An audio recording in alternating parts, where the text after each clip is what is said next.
Seguint la línia de figures i símbols que caracteritzen l'Evangeli de Sant Joan, el fragment d'aquest diumenge ens ha presentat l'al·legoria del cep i les sarments.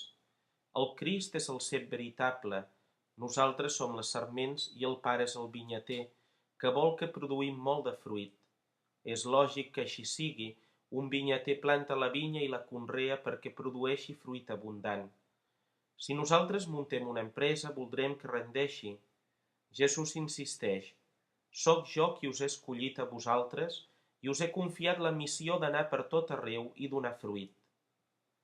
Tu ets un escollit. Déu s'ha fixat en tu. Pel baptisme t'ha empeltat en la vinya que és el Crist. Tens dins teu la vida del Crist. Estàs en possessió de l'element principal per donar fruit, la unió amb el Senyor, perquè les sarments, si no estan en el cep, no poden donar fruit. Jesús ho diu taxativament: «Sense mi no podeu fer res». Sobre això diu Sant Francesc de Sales: «La seva força no és pas altra cosa que suavitat. No hi ha res més suau que això, i res com això no és tan ferm». Quantes coses has volgut fer sense el Crist? El fruit que el Pare espera de nosaltres és el de les bones obres, el de la pràctica de les virtuts.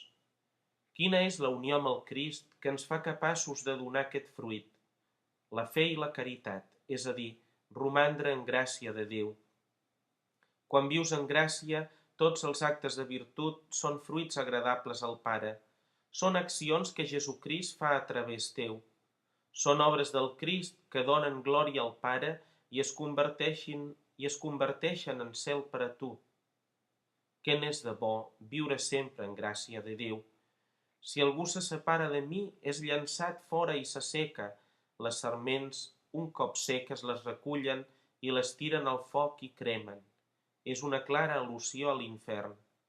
L'única cosa que ens pot separar de Déu és el pecat. En el dia d'avui cal que ens preguntem: som com les sarments plenes de vida o estem separats del Crist?